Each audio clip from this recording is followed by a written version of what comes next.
Go down into my cellar with me for a moment. There on the third shelf, in the cool and the dark, sits a stoneware crock with a plate weighted down inside it. Lift the lid and you will smell it before you see it, that clean, sour tang. And under the brine is cabbage I cut and salted last October. It is March. Now that cabbage has sat in that crock through the whole long winter with no refrigerator, no freezer, no pressure canner, no jars sealed in a boiling pot. It never once went near a fire. And it is not spoiled. It is better than the day I put it in. It is crisp, it is sour, it is alive, and it will feed my family right on through to the new garden. The whole of what it cost me to keep it was a handful of salt. My name is Elias Yoder. I am Amish and I farm in Lancaster County, Pennsylvania. Today I'm going to teach you the oldest way there is to put up a whole year of vegetables. Canning has its place, and I have spoken of it before, but canning is hot, sweaty work in the worst heat of summer. It wants jars and lids and rings you buy again every year, and a canner and a stove running for hours. And if you do it wrong with a low-acid food, it can make your family sick. What I am going to show you today needs none of that. No heat, no electricity, no special machine beyond a crock or a glass jar you likely already own. Just salt, water, the vegetables out of your own garden, and a little patience. The old word for it is fermenting, and it is how very nearly every people on this earth kept their vegetables through the winter before there was a motor and a compressor to do it for them. Stay with me, because by the end of this, you will know how to fill a cellar shelf with a year of food for the price of a bag of salt. Let me start with what is really happening in that crock, because once you understand it, none of the rest is a mystery, and you will never be afraid of it. You have been taught your whole life that bacteria are the enemy, that the little unseen things are what spoil your food and make you sick, and that the whole job of keeping food is to kill them dead or freeze them still. That is what canning does. It cooks everything in the jar to death and seals the lid so nothing new can get in. But here is the thing the old people knew and the modern world forgot. Not all of those little creatures are your enemy. Some of them are your friends, and they will fight the spoilers for you if you only give them the upper hand. That is the whole trick of fermenting. You are not killing the life in the food. You are choosing which life wins. On the skin of every cabbage leaf, every carrot, every cucumber you pull from the ground, there are already tiny good bacteria living there. The learned folk call them lactobacillus, but you do not need the long word. Call them the sour bugs. They are already on the vegetable when you pick it, put there by God in the soil, and they have one wonderful habit. They can live in salt, and they can live without air, and the spoiling bugs, the ones that rot your food and turn it to slime, cannot do either of those things well at all. So the whole of fermenting is this. You put your vegetables in salt water, and you keep the air away from them. The salt and the lack of air knock the spoilers back on their heels. And in that little while when the spoilers are struggling, the good sour bugs who do not mind the salt one bit wake up and go to work. They eat the natural sugars in the vegetable, and as they eat, they give off a mild acid, lactic acid, the same sour that is in a cup of buttermilk or a bit of yogurt. That acid builds up in the brine and turns the whole crock sour. And here is the beauty of it. Once that brine has gone good and sour, nothing that would rot your food can live in it. The sourness itself becomes the wall that guards the food. The good bugs pickle it in their own acid, and it will keep for months and months cool and dark without a lick of power. That is the difference between fermenting and canning, and it is worth sitting with. Canning kills everything and seals it in a jar, and yes, it keeps, but the food in there is cooked dead, the life boiled out of it. Fermenting does the opposite. It keeps the food alive and makes it more full of goodness than it started, not less. The sour bugs actually make new vitamins in there while they work. They make the food easier to digest. They fill it with the very same helpful creatures folks now pay good money for in little bottles at the health store. A crock of sour cabbage is not just preserved cabbage, it is better cabbage than went in. Slower, gentler, older, and in every way alive. My grandfather never heard the word probiotic in his life, and his crock was full of them. Now let me talk about the salt, because the salt is the one thing you must get right, and it is simple once somebody tells you plainly you want pure salt and nothing else. Plain salt with no additions, sea salt, kosher salt, pickling salt, canning salt, that coarse plain white salt with nothing mixed into it. What you do not want is the common table salt in the round box, the iodized kind.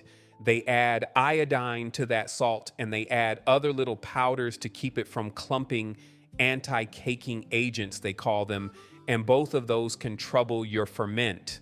The iodine can hold back your good sour bugs, and the anti-caking powder can turn your brine cloudy and muddy in a way you do not want.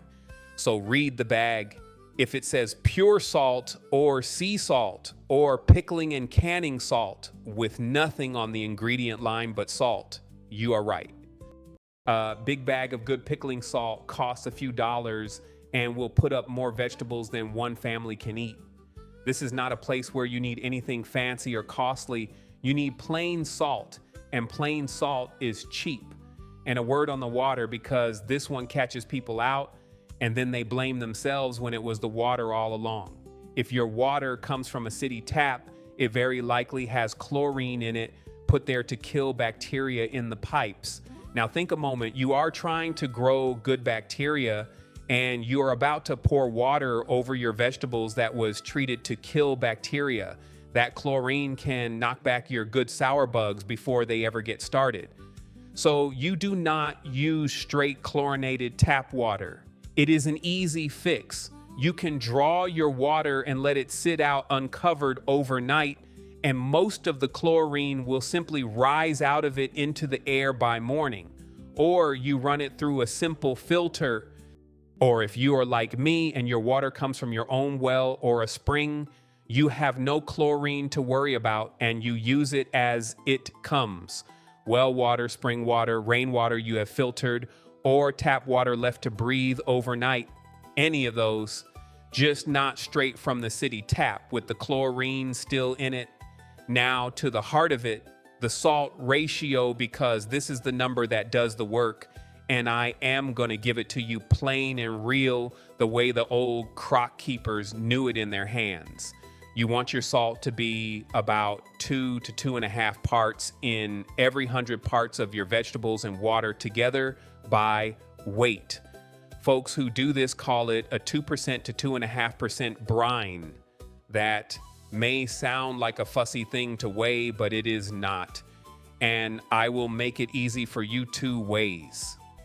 The first way is for cabbage and anything you can shred fine, and this is the way you make what most folks call sauerkraut, though the method works for shredded carrots and turnips and beets just the same. You take your cabbage, you cut out the hard core, and you shred it fine with a good knife or a shredder. Then you weigh it. Say you have got 2 pounds of shredded cabbage, which is a little under 1,000 grams. 2% of 1,000 grams is 20 grams of salt, which is about 3.5 level teaspoons or a rounded tablespoon and a bit. You scatter that salt all through the shredded cabbage in a big bowl. And then, and this is the part folks skip and should not, you work it with your hands. You squeeze it and press it and massage it hard for a good 5 or 10 minutes.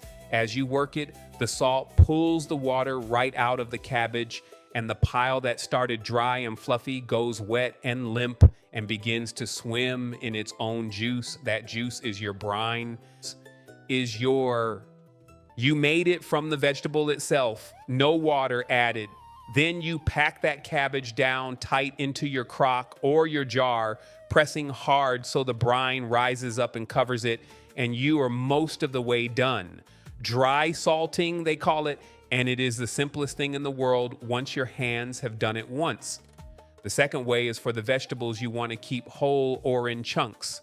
Cucumbers for proper sour pickles, whole small carrots, cauliflower broken into florets, green beans, radishes, peppers, whole cloves of garlic, spears of turnip. These you do not shred and squeeze. These you pack into the jar as they are, and you pour a salt brine over the top of them that you have mixed yourself. For this, you make about a 2.5 to 3% brine, and here is the easy measure. For every quart of water, which is near enough a liter, you stir in about 1.5 tablespoons of your pickling salt until it dissolves clean. That gives you a good strong brine for whole vegetables. Some folks go a touch stronger for cucumbers in the heat of summer, up toward 3%, because a stronger brine keeps them crisp and holds off trouble when the weather is warm. You pack your vegetables in the jar, you pour the brine over until they are covered, and again you are most of the way there. Into that jar of whole vegetables, this is where you add the flavor, and this is where fermenting becomes a joy and not just a chore. A few heads of fresh dill and a couple of cloves of garlic make a sour pickle that will make you forget the store ever existed. A few black peppercorns, a bay leaf, a bit of mustard seed, a dried pepper if you like a little heat. And here is an old secret worth knowing. If you tuck a grape leaf or an oak leaf or a cherry leaf or a bit of horseradish leaf down into the jar with your cucumbers, the tannin in that leaf keeps them crisp and firm instead of going soft. The old picklers always knew to throw a grape leaf in the crock. That is the kind of small thing that got lost when folks stopped doing this by hand.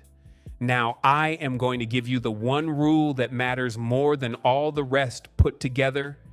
And if you remember nothing else from me today, remember this: the vegetables must stay under the brine, every last shred and spear of them down under the surface of the liquid, away from the air. That is the whole of safety in this craft. The good sour bugs work without air and they thrive down into the brine. But mold and the fuzzy spoilers, they need air to grow.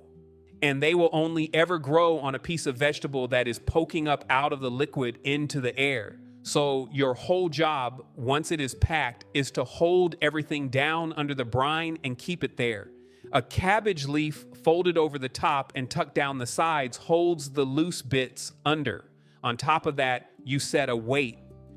The old crocks came with a fitted stone or a stoneware weight that sat right down on the vegetables. You can use a smaller jar filled with water set down inside the mouth of the big jar.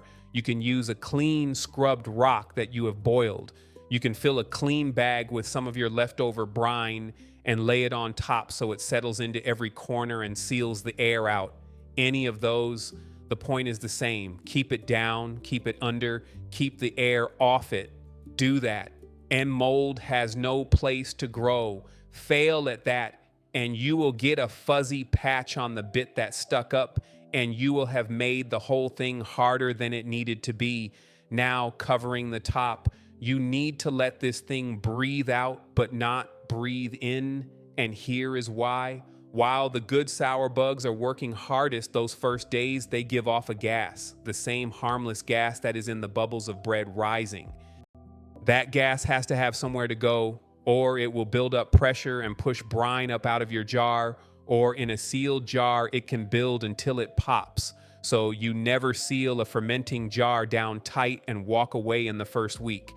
Either you set the lid on loose so the gas can hiss out on its own, and you give it a little press each day to burp it, which folks call burping the jar. Or you use one of those little air locks, a rubber cap with a small water trap that lets the gas bubble out but lets nothing back in. The old crocks did this cleverly. They had a trough round the rim that you filled with water, and the lid sat down in that water so gas could bubble up under it and out, but no air and no flies could get back down in.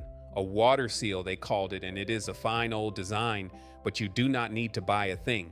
A loose lid, burped daily, does the whole job for most folks starting out. Let me talk about warmth and time, because these two work together, and knowing them takes all the mystery out of when your ferment is done. The sour bugs work faster when it is warm and slower when it is cool, just like every living thing. A good steady room temperature, somewhere around 60 to 70 degrees, is just right, not hot. If you ferment in a hot kitchen up near 80 degrees, it will go fast, maybe too fast, and it can turn soft and off before the sour has set right. If you ferment down in a cool cellar at 50 degrees, it will go slow and gentle, and honestly, often better, just take longer. So a cool spot out of the direct sun is what you want. In the first day or two, you will see the brine start to go cloudy and you will see little bubbles rising up through it. Do not be alarmed. That cloud and those bubbles are the very sign it is working, that your good bugs have woken up and are eating and giving off their gas. That is a healthy ferment breathing.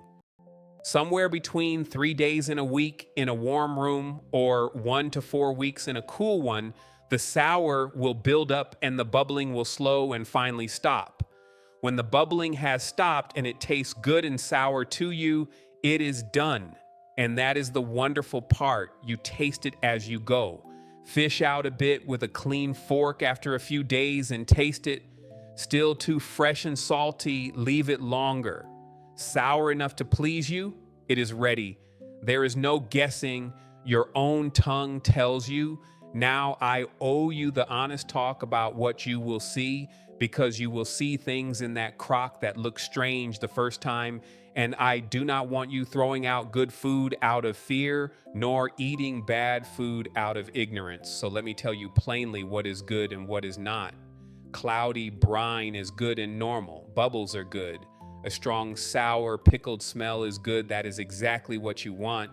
Sediment settling on the bottom is good.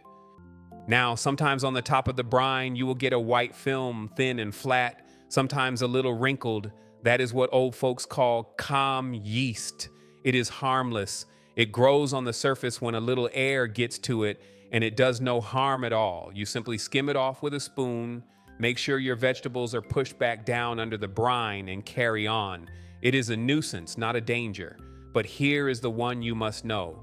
If you ever see fuzzy mold, the kind that stands up off the surface in a fuzz, and especially if it is colored pink, black, blue, green, fuzzy, and colored, that is spoilage, and that only ever happens when vegetables were let up out of the brine into the air. If you get a small spot of that on the very top and it has not gone down into the vegetables, some old hands will skim it well off, discard the top layer, and eat the sound vegetables well below that stayed under the brine. But I will be honest and careful with you. If it looks bad, if it smells rotten and foul rather than cleanly sour, if it is slimy and off, do not eat it. Trust your nose and your good sense. A properly made ferment kept under the brine almost never goes bad. And the whole reason I hammer so on keeping it submerged is that when you do, this trouble simply does not come. Once your ferment has gone good and sour and it pleases your taste, now comes the part that turns a few weeks of pickles into a whole year of food. You move it to the cold. This is the old root cellar coming into its own again. When you cap that jar or crock down and set it somewhere cold, a root cellar, an unheated cold pantry, a cold corner of the basement, a cool spring house, the coldest place you have got. The cold puts the sour bugs nearly to sleep. They do not die, they just slow to a crawl. And a ferment kept cold will hold, sour and crisp and good for months and months. Cabbage kraut will keep the better part of a year down cold. Sour pickles and carrots and beans and the rest keep for many months. That is your year of vegetables right there. You ferment through the harvest season when the garden is giving, when the cabbages and cucumbers and carrots are coming in faster than you can eat them fresh, and you fill your crocks and jars and you carry them down to the cold, and they feed you clear through the winter and the spring until the garden gives again. No power ran the whole time, no freezer that fails in a storm, no jars that need boiling, just salt and cold and time. Now, let me be honest with you about what ferments well and what does not, because I will not have you disappointed by trying this on the wrong thing. The firm vegetables are the champions of the crock. Cabbage, both green and red, carrots, cucumbers, so long as they are the firm pickling kind and fresh, not soft, cauliflower, green beans, radishes, turnips, beets, Peppers, sweet and hot, whole garlic, onions, these all ferment beautifully and keep their bite. The soft, watery vegetables are harder, and I will tell you so plainly. A ripe tomato, a summer squash, they can be fermented, but they tend to go soft and are for a more practiced hand. Start with the firm ones. They are forgiving, and they are most of what a garden gives you anyway. And here's another honest word. This is a way to preserve vegetables, and it is a grand one, but it is not the answer to everything. It will not preserve meat. That is a different craft I have shown you. It will not keep a low acid food safe the way a pressure canner does. Fermenting is for vegetables, and for vegetables, it is as good a method as ever there was. Know what it is for and use it for that. And one more honest word about the taste. Fermented vegetables are sour. That is the whole nature of the thing, that clean, tangy, sour bite. If you have grown up on sweet store pickles that are really just cucumbers soaked in sugar and vinegar and boiled dead, a true sour ferment will surprise you at first. But it is a taste that grows on a person fast. And once you have it, the dead sweet things in the jar at the store taste like nothing at all. Give your tongue a week with real sauerkraut and real sour pickles, and you will not go back. Let me tell you why this matters more than just saving a little money on pickles, because there is a real history in this crock, and it is worth knowing. For most of the time that people have lived in cold countries, the long winter was the hungry, sickly time. Nothing grew. The fresh green things were gone by December, and by the tail end of winter, folks got weak and sick. Their gums bled, their teeth loosened. Scurvy, they called it, and it was the want of something in fresh vegetables that the winter took away. And do you know what carried people through? The crock of sour cabbage in the cellar. The fermenting kept alive in that cabbage, the very thing that fresh greens have and that winter steals. And a family that ate their kraut through the winter did not take sick the way others did. The sailors learned it too. The great sea captains of old figured out that a barrel of sauerkraut in the hold kept their crews from dying of scurvy on voyages that lasted months and years with no fresh food at all. One famous English captain sailed clear round the world and hardly lost a man to it. And a barrel of fermented cabbage was a good part of the reason. That is not a small thing. That humble sour crock kept whole crews alive across whole oceans. And every people on earth found their own version of it. The Germans have their kraut. The folks in Korea have their kimchi, cabbage, and radish fermented with spice, and they have eaten it every day for longer than anyone can count. Every old farmhouse in this country once had a crock working in the cellar. This is not some strange new health fad. This is one of the oldest and most universal things human hands have ever done to keep themselves alive. Now, I want to take a moment because this is the part that matters, and it is bigger than a crock of cabbage. Walk into any grocery store and go to the shelf where they sell the pickles and the kraut. Pick up a jar, $6, $7 for a jar of pickles. And here is the thing most folks never stop to think about. Nearly all of what is on that shelf is not even truly fermented. It is vegetables soaked in vinegar and then heated up, cooked, pasteurized, they call it, to kill everything inside so it will sit on a warm store shelf without changing, which means every one of those good sour bugs, the very thing that makes fermented food worth eating, is dead in that jar. You are paying $6 for dead pickles that are really just cucumbers and vinegar and heat, with none of the living goodness that a crock in your own cellar makes for pennies. The sour taste in the store jar is vinegar poured in from outside. The sour taste in your crock is made by the food itself, alive, the real thing. And why has this happened? Why does a whole nation buy dead pickles in a jar and never learn the living way that costs almost nothing? It is the same quiet story I keep coming back to on this channel, and once you see it everywhere. There is no money in it for anybody. There is no company that can sell you a bag of salt in a crock one time and make a fortune. The fortune is in the jar you buy again every week, the jar with the brand on it, the jar shipped across the country and stacked on the shelf. There is money in the freezer that runs on their electricity and the canning lids you buy fresh every single year. But a family that ferments a whole garden in a stone crock with a few dollars of salt owes nobody anything and buys nobody's product ever again. You cannot put a brand on a crock of salt water. You cannot sell a monthly bill for a thing your own grandmother did with her own two hands. So nobody advertises it and nobody teaches it.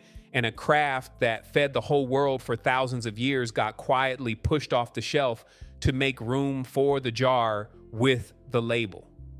The knowledge was not destroyed. It was just left to gather dust because dust does not sell. My people never let it go because we never handed our food over to the store and the power company in the first place. Esther keeps crocks working in our cellar the whole harvest through, the way her mother did and her mother before her. When the cabbages come in heavy in the fall, we do not fret about where to put them all. We shred them and salt them and pack the crocks, and by the deep of winter, we are eating the summer's garden, sour and crisp and alive, while the snow is a foot deep outside and not one wire runs to a single thing that keeps it. A family that can do that cannot be put in a corner. The price of groceries could double and it would not touch us much. That is not about being cheap. That is about being free. And free has never been good for somebody's monthly business. So here is what I want you to do, and start small. The way you learn any skill, do not fill 10 crocks your first week. Get yourself one good clean jar. A half-gallon glass jar is perfect to learn on. Get a bag of pickling salt or plain sea salt, a few dollars. Buy or pull one good firm cabbage. Shred it fine, weigh it if you can, and work in 2% of its weight in salt, that rounded tablespoon or so for a 2-pound head, and massage it with your hands until it swims in its own brine. Pack it down tight in the jar so the brine covers it. Tuck a folded cabbage leaf on top and weight it down with a little water-filled jar to hold it all under. Set the lid on loose, put it in a cool spot out of the sun, and burp it once a day. Watch it go cloudy and bubble in the first days. Taste it after 5 days and after a week and after 2. And when it is sour enough to please you, cap it and carry it down to the coldest place you have. That is your first crock. Once you have eaten sauerkraut you made with your own hands from your own garden, the rest of it, the pickles, the carrots, the beans, the whole cellar full, will not feel strange to you anymore. You will just be a person who fills a cellar with a year of food and a bag of salt, the way people did for 1,000 years before you. Tell me in the comments below, what is the first vegetable you're gonna put up in a crock? The cabbage, the cucumbers, the carrots, the beans. And if your grandmother or your grandfather kept a crock going in the cellar, tell me what you remember of it, what it smelled like, what they made, because those memories are the very knowledge I'm trying to keep alive on this channel. And the old ways you all share in the comments teach the new folks more than I ever could. I read every single one. Next time, since we have filled the crocks, I'm going to show you the old way my family builds and keeps a proper root cellar. The cool, the dark, the shelves, and the earth floor that hold all of this at just the right cold through the whole year with no power at all. It is the natural next step after today, the very place this food goes to live.